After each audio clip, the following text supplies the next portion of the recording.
edition of the Mindset Game podcast, and I'm your host, James Roberts. Before we get started with this week's show, first off, let me take this opportunity to welcome back the regular listeners. And if this is your first time listening to the show, I hope you enjoy this episode and decide to subscribe to the show. And on today's show, I've got Juma Iraki. Juma is a certified personal trainer from the Norwegian School of Sports Science and holds a bachelor's degree in nutrition from Atlantis Medical College in Norway. He also holds the IOC's diploma in sport nutrition and is currently studying his master's in sport nutrition at the University of Stirling. Also to that, he also runs his own company, Iraki Nutrition, that provides training, nutrition, education, and consultation-related services to business and athletes. He is the head of AFTPT, where he is a lecturer in sports nutrition. Also works as a sport nutrition for the Norwegian Judo Federation and as a business consultant for a protein fabricant in Norway. So welcome onto the show, Juma. Thank you so much, James. It's a pleasure to be here. So before we delve into today's topic of supplementation, can you talk to us how and why you wanted to become a sports nutritionist? Okay, yeah, that's a great question. I've always been into sports. So I played soccer for 10 years for my local club, and soccer is still a big passion for me. I follow my team, Newcastle, in the north of England. So that's been a bit of a roller coaster the last couple of years. So yeah, I've been a supporter for 25 years. But when I finished college, I went to the army for a year, and that got me thinking about what do I want to do with my life. So I was actually going into business first, and I did a year where I studied business and administration. But I quickly realized that, yeah, I wanted to be a business owner, but I wanted to do something in regards to training and nutrition. So a friend of mine just told me that she just recently started a bachelor's degree in nutrition. So I was like, I want to jump on that as well. So I just signed up and started reading. And the more I read, the more interested I got in nutrition, specifically looking at sport. But actually, when I first finished my degree, I worked 2 years at a clinic here in Norway, where I basically just worked with obesity, type 2 diabetes, and like lifestyle related diseases. But I quickly found out that my passion was in sports, and that's what I wanted to focus on. But I think the main driver was, like a lot of other people do, I think, is trying to perform better yourself. I think a lot of people that do sports science are interested in finding out how they can improve their own performance and also the performance of others. But one thing that a lot of people may not know is that a lot of people in the sports science community are athletes themselves. So people get the idea that just because you're doing research, you're a pencil neck with a white lab coat, and you've never lifted or you've never done any sports. But to be honest, I don't like the 90% of the sports scientists I know have been athletes previously or are current athletes. So if you look at the fitness industry now, like look at Brad Schoenfeld, that's doing great research. Eric Helms doing great research. You also have people like Lane Norton that do research. All of them have been bodybuilders. Like Brad Schoenfeld was a bodybuilder in the past. But if you look at Eric Helms and Lane Norton, they've competed both in bodybuilding and in powerlifting. And you see examples like that everywhere when it comes to sports scientists. So yeah, same thing goes for me. I basically just wanted to find out how I could improve my own training the best way and also help other people. So yeah. Oh, I think you raised a good point there, Juma. I think even my listeners won't know I did sports science at university, and obviously I've got that athletic background as well. Mm-hmm. So I think you raised a good one. And I think I think it gives us another option to continue our careers in that sporting environment as well. Yeah, I think especially for me, when I played soccer, I was really competitive, and when I quit playing soccer, I needed to find something else to be competitive in. So yeah, I've just used that motivation to get as much knowledge as I can and work with high level athletes. And like, I wouldn't trade my job for anything else in the world. I'm privileged to actually work with the things that I'm most passionate about, working with athletes daily. But I also have a huge variation in my work, because I lecture, so I work as a teacher. I work with supplement companies, helping them improve their products and quality management, and also working one-on-one with athletes. So I'm getting a lot of variation in my job, and like I said, I wouldn't trade it for anything in the world. Well, I think it's like you've said, you've gone full circle in terms of you went into business first. Mm-hmm. You wanted to find a passion that would you've virtually gone full circle and utilizing your knowledge for nutrition and that business degree that you've used, and obviously making it to full use. Yeah, absolutely. So my first question for you, Juma, obviously we discussed it a little bit off air, is I spoke to James Krieger, who I think it was a while back now, about protein timing. Mm-hmm. However, you talked about it with the muscle building summit, about having too much protein, as in it is a myth. Mm-hmm. But what is the consequences of, say, it from a nitrogen perspective? Okay, so that's a great question, because a lot of people get the misconception that if you take in too much protein at once, the body will absorb some of it and the rest of it will be excreted through urine. That's what a lot of people say, that excess protein won't be absorbed, and then you're pissing out your excess protein. If you're pissing out protein, there's something wrong with your kidneys. So you're not pissing out your protein. What basically happens is there's a limit to how much protein you can use for what we want to use it for, which is maintain and build tissues in our body, and specifically muscle tissue. So the body will absorb what it needs for that purpose. The rest of it, the body can convert to energy, but the way the body converts it to energy is that we have proteins that are built up of amino acids. So we have amine group, and then we have acid group. And the amine group, it contains nitrogen, and if that's not absorbed by the body, and we take it away from the acid part, it can be toxic to the body. So the body needs to excrete that out from our system. So it will do that by sending it to our liver and converting it, and then it's excreted from our kidneys. So when we measure our urine, we can find nitrogen being excreted from that. So what they did in the past is use something called nitrogen balance studies, where they would measure how much are you absorbing and how much is excreted from the urine.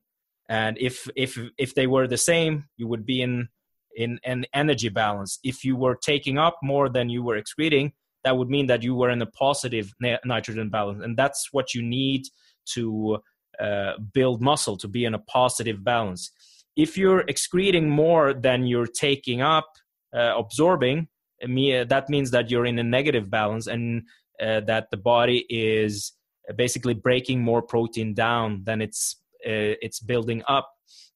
So that's the misconception with a lot of people that a lot of people don't understand. It's basically nitrogen that we measure in the urine, and you need to do like a nitrogen balance control to actually see is this protein wasting up. Because if you go from a low protein intake to a high protein intake, the body needs some time to adjust the absorption of protein. So if you were to do that correctly, because I know a lot of, especially here in Norway, they've done some studies on TV where they are trying to say that protein shakes are a complete waste of money. So what they do is they take a group of people which have a normal protein intake, and then they make them drink a protein shake, and then they measure the amount of nitrogen that's in their urine, and they see that, oh, this is increasing, and that basically means that we're wasting a lot of protein. But that's not the case, and nitrogen balance has its limitation. That's why we don't use it as much anymore. We use something called tracers to look at the balance between what's absorbed and what's excreted, and that's the technique that we use more today. But if you were to take like 100 grams of protein at once, the body will absorb what it needs to tissue to maintain or build it up. The rest of it, the body will actually slow down the rate of absorption so that it can digest the amount of protein that's ingested. And then there's other functions in the body where we can use protein. We can both convert it to glucose and then store it as glycogen, or we can also convert it to fat as well. So the body doesn't really like to waste nutrients, to say the least. Yeah. I think also you raised a good point there, Juma, in terms of that television study saying people shouldn't be taking protein powders. But when you said normal, obviously it would depend on what the actual activity level of the individual was, because in most cases the general public don't know actually how much they're consuming in the first place, and it's more on the micronutrient, obviously, of carbohydrates. They think, oh, I don't eat enough carbohydrates. Actually, that is massively higher, and it's actually, you need to have a shift within that. So when you say normal, wasn't that going to differ between person to person, as in terms of what that baseline is? Yeah, absolutely. And I think you're raising a good point here as well, because when you look at statistics from different countries where they're looking at, okay, how much protein are people consuming, they normally don't find that people have protein deficiencies. They basically always say that, or most of the cases, they say that the general population consume sufficient amount of proteins. The problem with that is it's not only the total amount of protein that you're eating that's important. The distribution of protein during the day is important. The amount of protein for each meal is important. And the third thing is protein quality, because you can get sufficient amount of protein if you have a high calorie, high carbohydrate diet, because you get a lot of the protein from, for example, grains or other carbohydrate sources, but that doesn't necessarily mean that you're getting high quality protein. So one rule that I have with my athletes is, if we're aiming to get, say, for example, 30 grams of protein in a meal, we count protein from all sources. But what we do is the contribution of a complete protein source needs to be at least the double amount of the incomplete source. So, for example, if you're eating a sandwich and you're eating a lot of bread and you're only using a couple of slices of ham and some cheese, and you're getting 10 grams protein from the cheese and the ham and 20 grams from the bread, that's not optimal. But if you reverse that and say, okay, I'm getting 20 grams of protein from the ham and cheese, and the last 10 grams I'm getting from the bread, that's more optimal, to say the least. So there's a lot of research on leucine and the importance of leucine in each meal. Leucine, which is an essential amino acid. And basically what they found is you need to have a leucine concentration to maximize protein synthesis in each meal. And that would vary based on what type of protein source you use, because whey protein, for example, has a high concentration of leucine in it, and you would need less whey protein compared to a chicken breast or a steak or fish. But it's not practical to go around and talk about, okay, you need this amount of chicken, and if you're going to eat steak, you need this amount. That's why we have more ranges for how much protein you should eat in each meal. And I think for most people, 25 to 40 grams of protein in each meal is sufficient. And you also should aim to have an even distribution during the day. What I see typically with the general population and athlete is that they usually eat insufficient amount of protein for breakfast, insufficient amount for lunch, and then they have a huge amount for dinner, and then they're eating insufficient amount for supper, and that's not optimal. You should try to not only look at the total amount of protein you're eating during the day, but also that you're getting enough protein for each meal, and that you're having frequent feedings during the day. I wouldn't go below 3 meals a day, but I also wouldn't go higher than 6 meals during the day. So if you try to stick between 3 and 6 meals, I think you're good to go. But then also, Juma, do you think comes back to the knowledge base of being, or to a certain extent, manipulation with marketing, that people are, when you put them on a protein diet, obviously breaking it up throughout the day, they'll obviously question breakfast. Why am I having fish or we'll say some kind of protein for breakfast? Whereas they'll say, why can't I have cereal or porridge or something like that? Do you think it's a kind of a misconception, and they're kind of been manipulated in a way as that's been kind of forced down your throat, or you must eat cereal for breakfast? Can you explain one more time so I get the question right? Do you think, in your opinion, that obviously when people kind of question you in terms of having protein for breakfast, do you think it's because they don't have the knowledge background, or the marketing is kind of been manipulated to say, oh, you need to eat this for breakfast and everything else is kind of not normal, so to speak?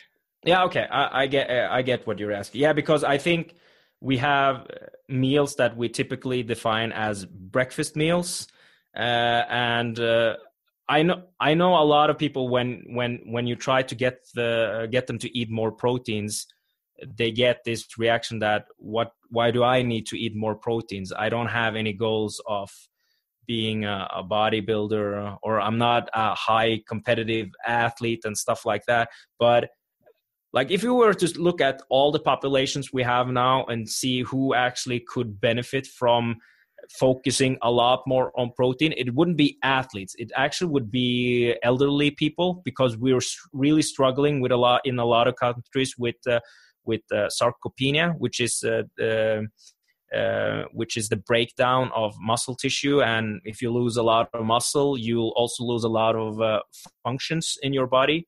So there's a lot of research. Like, if you look at protein research now, there's a lot of research looking at, okay, how can we break this vicious cycle by getting elderly to maintain more muscle mass? So they're incorporating resistance training, and they're also incorporating more protein in their diets. And the easiest way for elderly to get more protein is using protein shakes. So that's actually the population I think would benefit most from taking supplementations of protein, because when you get older, you usually don't have a big appetite, and like, when you don't have a big appetite, it's not like you don't crave like chicken breast and stuff like that. It's more like sweet and fatty stuff, which are good to eat, which are tasty, but are not as filling. But if you look at Stuart Phillips's research on that topic, and also his opinions on that, for people that don't know who Stuart Phillips is, he's one of the leading researchers on protein metabolism. He's actually recommending that we increase the protein amounts for the general population even more than what they are today. So they're talking about going from, if I'm not mistaken, in the United States, it's 0.8 grams of protein per kilogram of body weight. They're still using that. While in Norway, we're using 1.1 to 1.2 grams of protein per kilogram of body weight. They're talking about increasing it to 1.6 as a baseline value. And obviously, if you exercise, that amount could increase more. And if you look at the recent research on resistance training and protein recommendation, that range seems to be between 1.6 and 2.2. But yeah, I think a lot of people don't really understand the functions of protein in the body for general health. They assume it's just important for people that want to be strong and jacked, but that's really not the case. Well, you could say that was an extra piece. It's obviously the first component is lost my train of thought there, but obviously to rebuild and obviously to get stronger, but it's to, like we touched upon off air, it's maintenance first. That's what the body wants to do. It's to keep you at that optimum level. Mm-hmm. And obviously that's talking about function. And anything else, or you could talk about genetics as well, because the people that are, I'll see if I get this right now, ectomorphs, they struggle to put muscle mass on, but mm-hmm. they still have that baseline that they need protein to be able to function properly. Mm-hmm. But you touch upon there, Juma, when you're talking about obviously the older population needing protein shakes. I'm assuming, and quote me if I'm not wrong, if I'm not right, would you say more as a protein shake as a supplement as opposed to, say, a meal replacement one? Usually when people ask me about supplements, I don't really define protein and bars and carbohydrates in powder form as necessary supplements in that sense. It's more food, because if you look at protein powder, it's basically concentrated milk. Especially if you're looking at whey protein.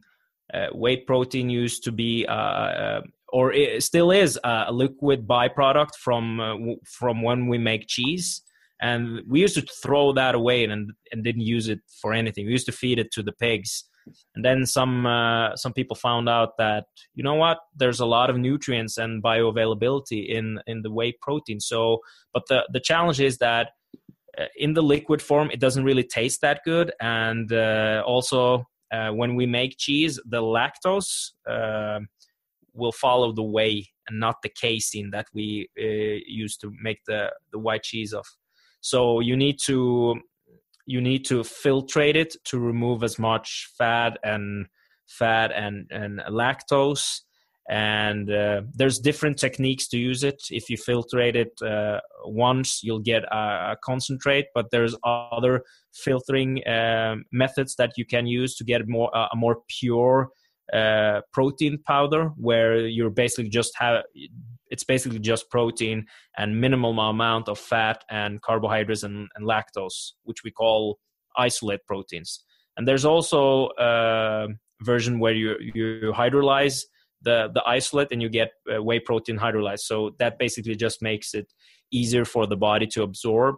The body has to work less with it regarding digestion and absorption. So yeah, there's different techniques, but I think the misconception with protein is that protein powder is that people think that it's something magic, that if you exercise you have to take a protein shake. But it's really not. It's really not that how it works. It's basically. Let me give you an example. If you need 200 grams of protein, and you're able to eat 200 grams of protein from your diet, a protein shake on top of that isn't necessarily going to do anything. But let's say you need 200 grams, and you're consistently just being able to get in 160 grams of protein. You're always missing the last 40 grams of protein. That's when you incorporate a protein shake with 40 grams to get the amount that you actually need. So protein powder isn't something you just can use before and after exercise. You can basically use it during the whole day when you actually need it. So I'll have days sometimes where I don't use a protein shake at all. And other days I might use 2 protein shakes based on my schedule. If I'm traveling, for example, I'll incorporate more protein shakes. If I'm staying home for the whole day and working from my home office and have a kitchen available, I'll probably just cook myself a meal each time I'm eating compared to drinking a protein shake. So yeah, I think it's a tool that you can use to make sure you're getting a sufficient amount of proteins in your diet. But I don't think you'll see any difference if you were to say get all your proteins from food compared to using protein shakes.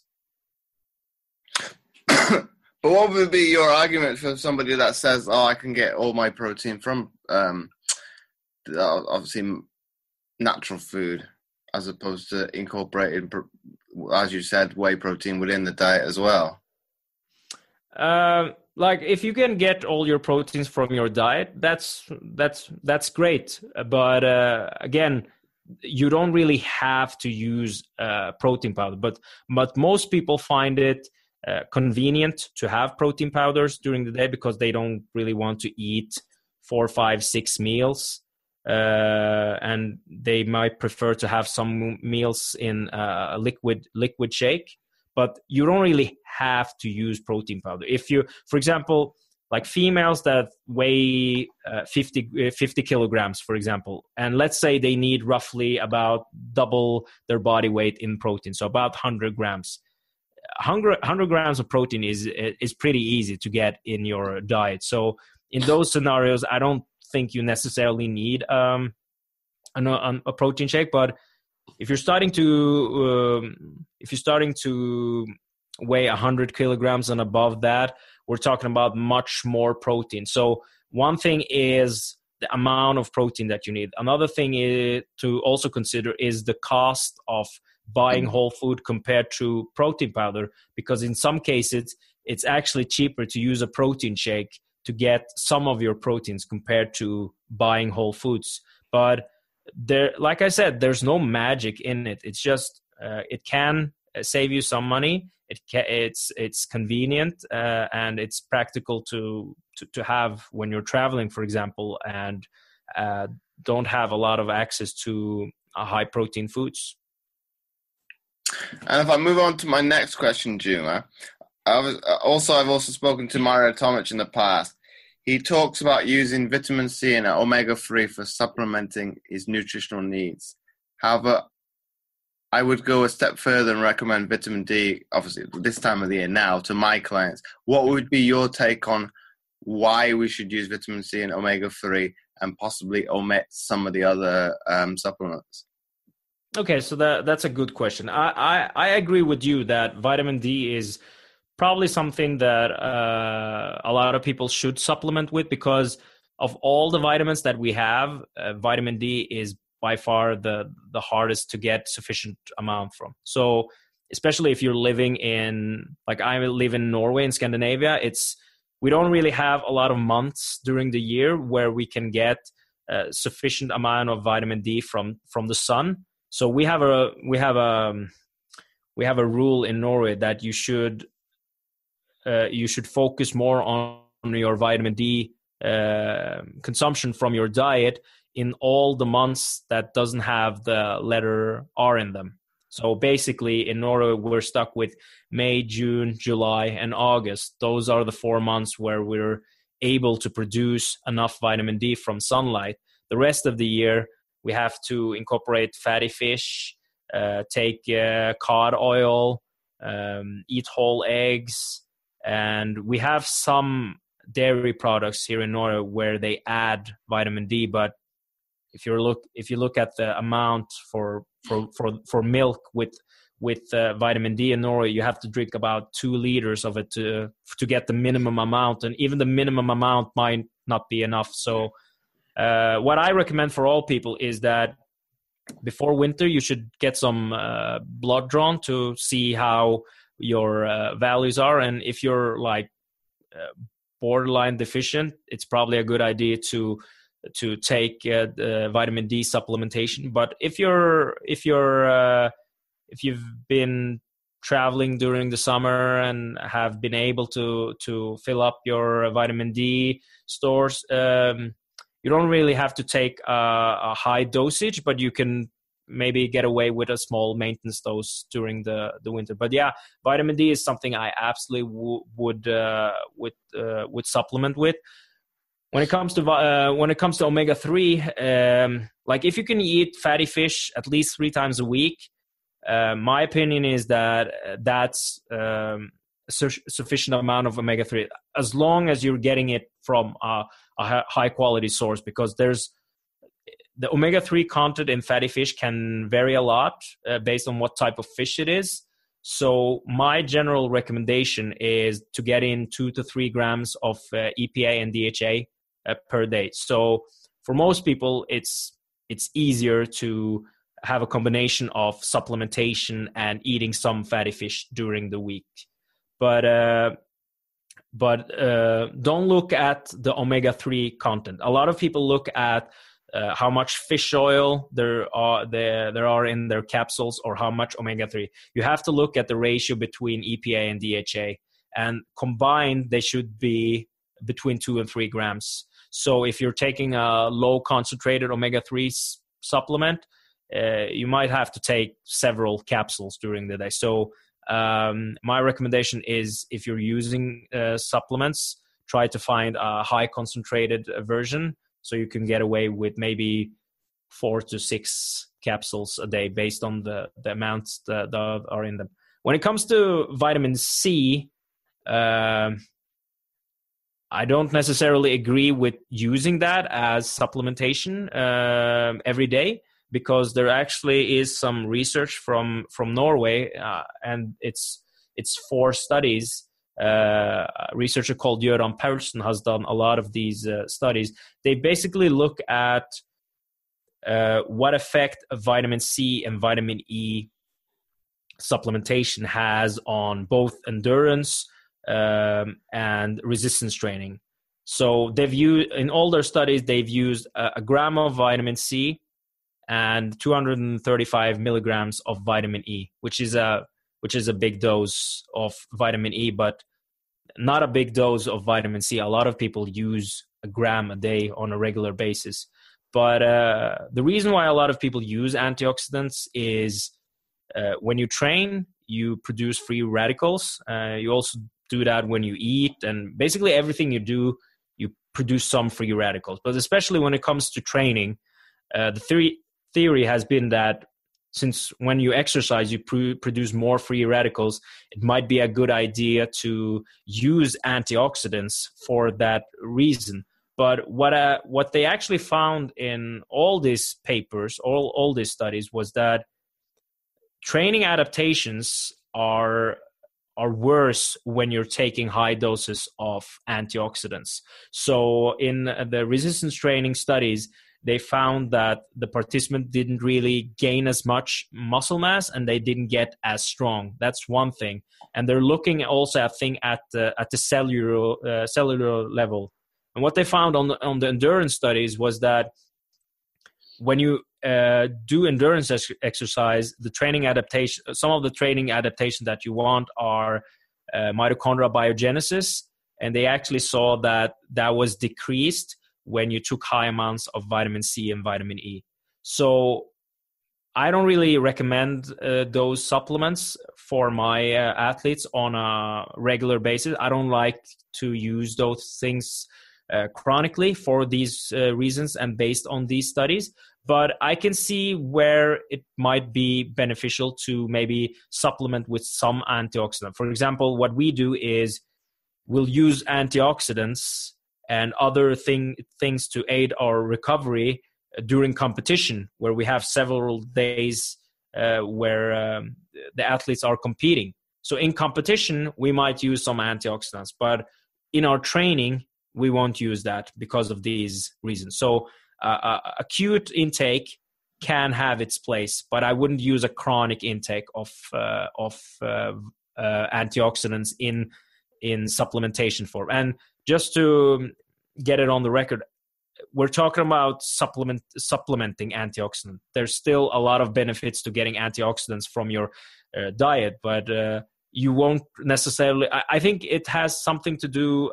Like my theory, I haven't seen a lot of research on this, but my theory is maybe that we're not able to get those high concentrations of antioxidants from our diet because you have to eat a lot of bell peppers and kiwi and oranges to get 1,000 milligrams of vitamin C during the day. So yeah, it's my theory, but I haven't really seen any research explaining why there's a difference between fruits and dietary supplements in that regard. But Juma, in terms of, say, a prerequisite for the general public, would it differ, your answer, in terms of, obviously, vitamin C? Or would you say people should maybe follow that similar model of periodization that you would use with your athletes? I think I would go with the same recommendations that I use for my athletes. Like the amount of vitamin C that you need to not get any deficiencies is pretty low, and it's really easy to get it from your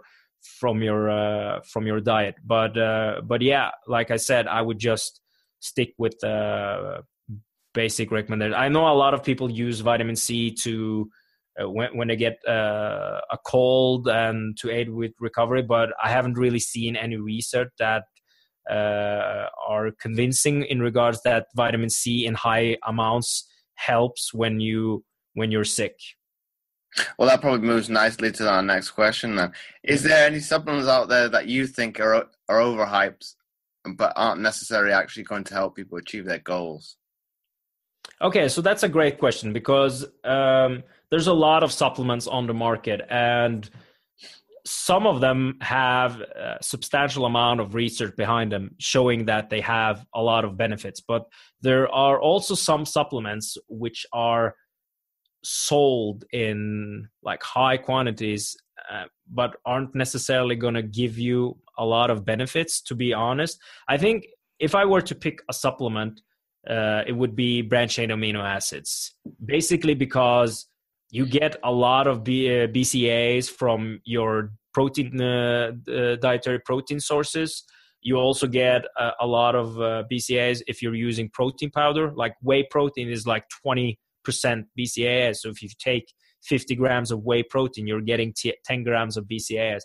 But there's studies showing that BCAAs increases muscle protein synthesis, and it does increase muscle protein synthesis, but in those studies they've compared it to nothing, and that's the problem. They've compared it to nothing. So if you were to compare BCAAs to whey protein or another protein source, I don't think you'll see a huge difference. So me personally, I would spend my money on more on things that we actually know has beneficial effect. So can BCAA be used in some type of sport? There's some research showing that if you're going to do like vigorous exercise for several hours, that BCAA might help, but we're talking about huge amount. We're talking about like 30 grams of BCAAs you're consuming, and I don't think they're like in that study. They actually found that it can have some beneficial effect, like it can let you go longer without feeling exhausted. So time to exhaustion is increased, but we don't really know if you would get the same benefits from drinking a protein shake or eating a protein source. That's why I also say that I think it's a bit hyped, and I would rather spend my money on other supplements. So what we know has beneficial effects. If we were to take people that do resistance training, for example, what we do know works is caffeine works for all types of sports. But I think you can get away with a smaller concentration of caffeine if you're doing resistance exercise compared to endurance exercise. So typically what people recommend is between 3 and 6 milligrams per kilogram of body weight. But I've seen some research showing that you can also get benefits when it comes to resistance exercise by using concentrations under 3 milligrams per kilogram of body weight. So caffeine, we know, has beneficial effects, and it doesn't necessarily seem to be any difference if you're drinking coffee or taking it in a capsule or tablet form, or if you're drinking energy drinks. As long as you're getting in caffeine, it has benefits. But it might be good to cycle the caffeine intake by, for example, using it for 3 weeks, and then 1 week you're taking a week off from caffeine to keep the body sensitive to it, because it has a tendency to lose its effect if you're having a chronic intake. So caffeine is definitely something I would use. Another great supplement is creatine monohydrate. So creatine can be, and there's various forms of creatine, but creatine monohydrate is still the most researched version of creatine. A lot of people have digestive issues with creatine, but if you do experience that, there's some guidelines that you should use to minimize the risk of having digestive issues. One of them is to use 100 milliliter of water for every gram of creatine monohydrate you're using. So if you're taking in 3 to 5 grams, you would use 300 to 500 milliliters of water. Another thing is creatine. If it gets diluted optimally in liquid, it gets absorbed better. But if it's not, the crystals that are in the creatine, it can start to have side effects on your GI system, and that's what's causing the cramping and diarrhea that a lot of people experience.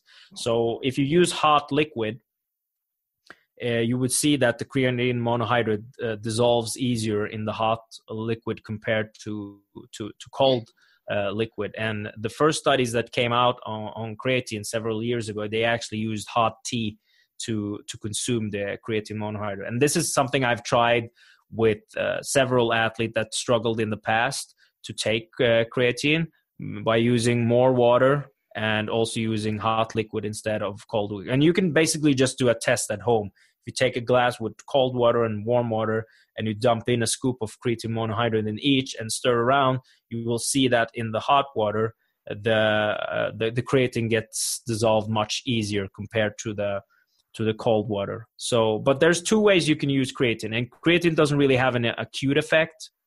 You can basically take it whenever it's convenient for you. For example, I remember to take it before I go to bed, so I take it before I go to bed. So since it doesn't have an acute effect, just take it daily and when it's most convenient for you to take it. So there's two ways you can use. You can either use a loading phase where you take 5 grams of creatine 4 times a day for 5 days, and then you go to a maintenance dose of 3 to 5.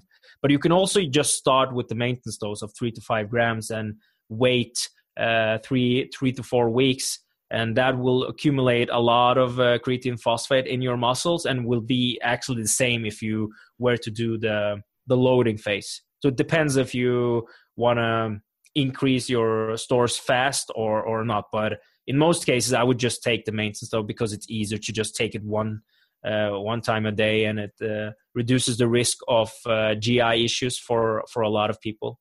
So besides that, beta-alanine increases something called carnosine in your muscles. So it basically acts as a pH buffer in your muscles and has been shown to be great for sports where the duration is between 60 and 240 seconds. So in every team sport, they've seen benefits from beta-alanine, like soccer and ice hockey. They've also seen benefits in middle distance runners, like 800 meters and 1500 meters.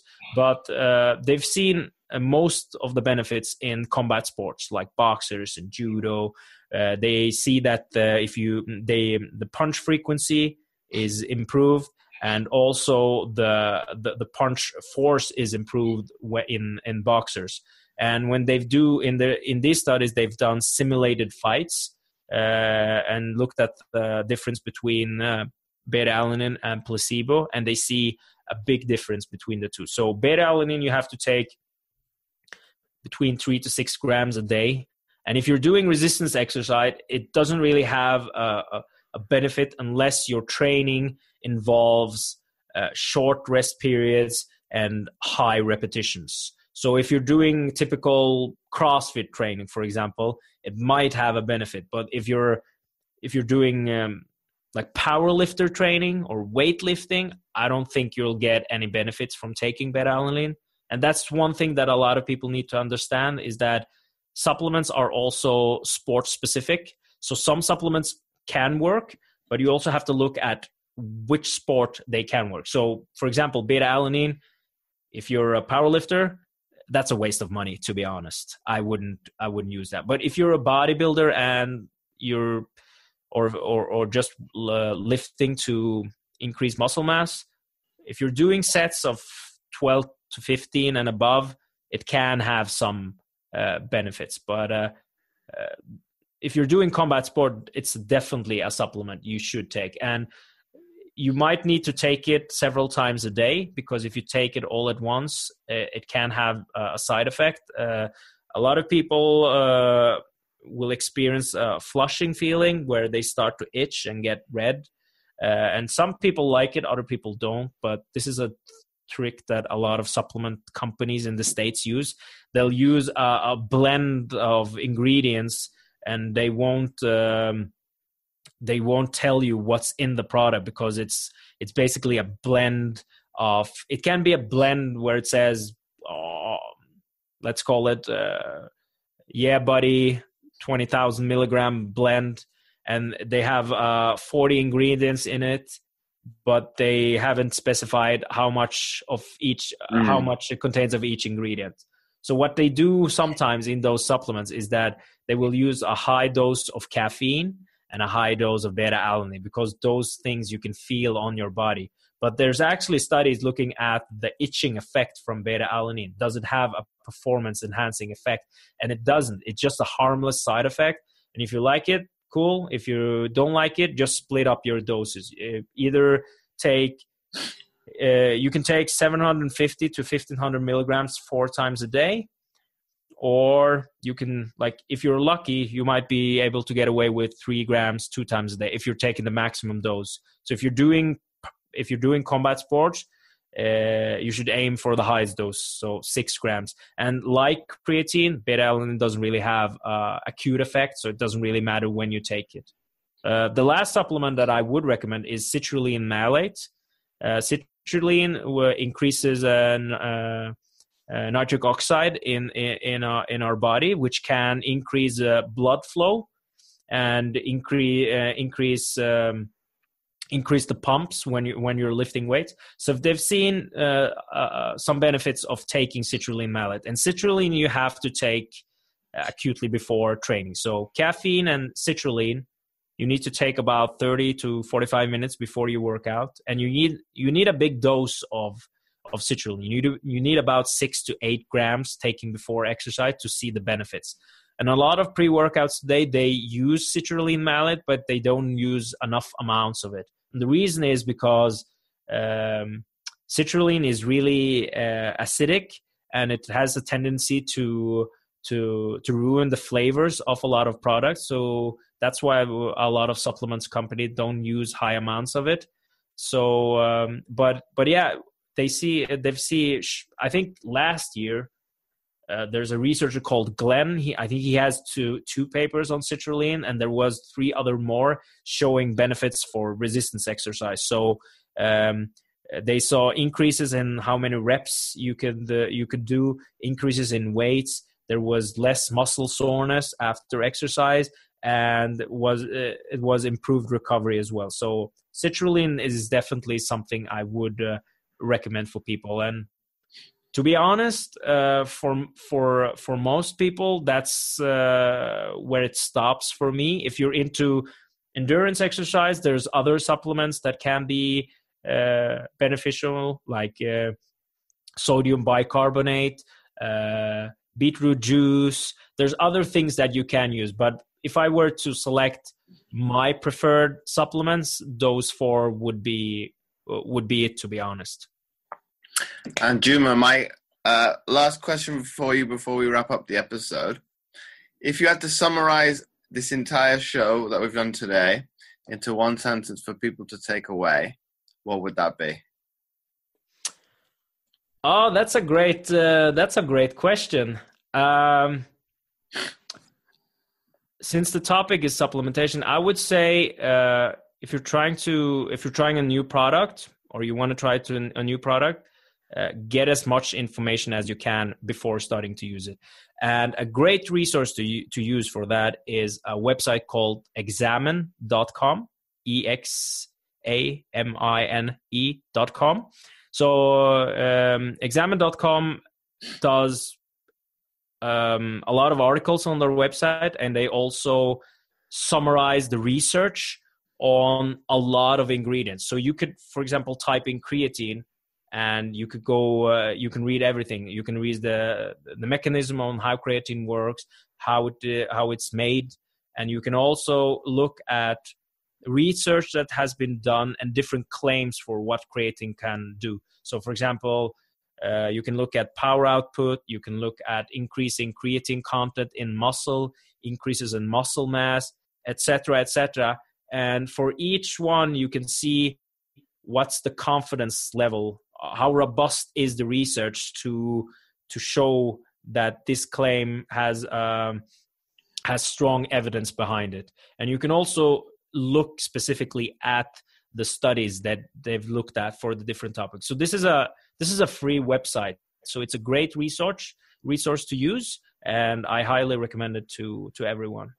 Oh, one thing you probably alluded to, it's always looking to update itself. So if there's any new research out there, it's always looking to be up to date. Mm-hmm. Yeah, exactly.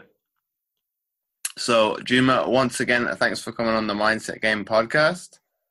My pleasure. It was great to be on your show. Thank you so much for having me. Oh, it's my pleasure.